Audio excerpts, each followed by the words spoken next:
तारीख हमेशा सच नहीं बताती, कभी वो छुपाती है और कभी वो किसी और के नाम लिख देती है।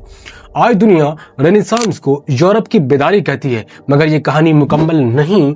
हकीकत ये है कि जब यूरोप जागा तो उसके हाथ में रोशनी पहले से मौजूद थी और वो रोशनी इस्लामी दुनिया से आई थी। 7वीं सदी में रेगिस्तान अरब में एक आवाज गूंजी, इकरा पढ़ो। ये सिर्फ एक लफ्ज नहीं था, ये एक फिक्री इनकलाब का नाम था।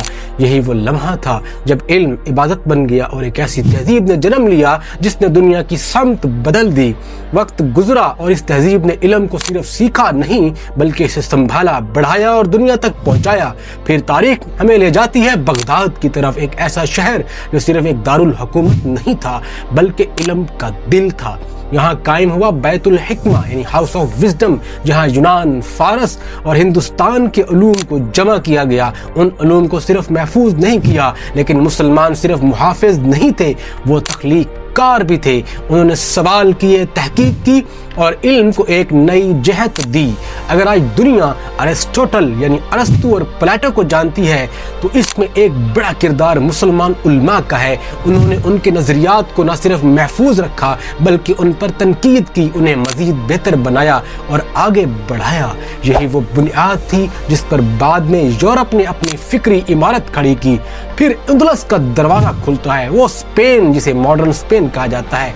यहाँ के शहर कर्तबा और तलैतला ये सिर्फ शहर नहीं थे बल्कि इल्म के एक पुल थे जिन्होंने मशरिक और मगरिब को जोड़ दिया। यहाँ अरबी किताबें लातीनी जबान में तर्जमा हुई और मुस्लिम नजरियात यूरोपी फिक्र में ढलने लगे। यहीं से वो इल्म यूरोप में दाखिल हुआ जिसने बाद में रेनेसांस को जन्म दिया। ये कोई अचानक वाकया नहीं था बल्कि सदियों की मुसलसल मेहनत और फिक्री इर्तिका का नतीजा था। इसी दौरान एक नाम उभरता है, इब्नुल हैसम, एक ऐसा शख्स जिसने रोशनी को समझने का अंदाज बदल दिया। जहाँ दुनिया समझती थी कि रोशनी आंख से निकलती है, उसने साबित किया कि रोशनी अशिया से आती है। उसने तजुर्बा किया, मुशाहिदा किया और एक रूल कायम किया कि इल्म सिर्फ कियास से नहीं बल्कि ऑब्जर्वेशन से पैदा होता है। यही वो बुनियाद थी जिस पर जदीद साइंस खड़ी हुई। फिर इंसान ने आसमान की तरफ देखा और समझने की कोशिश की। नसीरुद्दीन तूसी जैसे उलमा ने फल्कियात में ऐसे नजरियात पेश किए जो बाद में कोपरनिकस के काम आए। अब ये महज इत्तेफाक नहीं था बल्कि इल्म का एक सफर था, एक तहजीब से दूसरी तहजीब तक।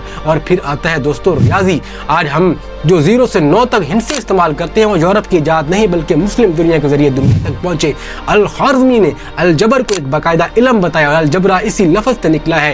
ये वो बुनियाद थी जिसके बगैर जदीद साइंस, इंजीनियरिंग और टेक्नोलॉजी का तसव्वुर भी मुमकिन न था। फिर यूरोप जागता है और दुनिया ने एक नाम सुना, लियोनार्डो डा विंसी। बिलाशुबा वो एक अजीम ज़हन था मगर उसके पीछे वो इल्म भी था जो सदियों पहले महफूज और तरक्की याफ्ता हो चुका था। ऑप्टिक्स, एनाटॉमी, पर्सपेक्टिव ये सब एक तसलसल का हिस्सा थे, एक इल्मी सफर का अगला मरहला थे। तो हकीकत क्या है दोस्तों? रेनेसांस कोई अचानक बेदारी नहीं थी बल्कि एक मशाल थी जो बगदाद में जली, अंदलस से गुजरी और यूरोप तक रोशनी पहुंचाते चली गई। जब यूरोप सो रहा था मुस्लिम दुनिया जाग रही थी और जब यूरोप ने आंख खोली तो रोशनी पहले से मौजूद थी।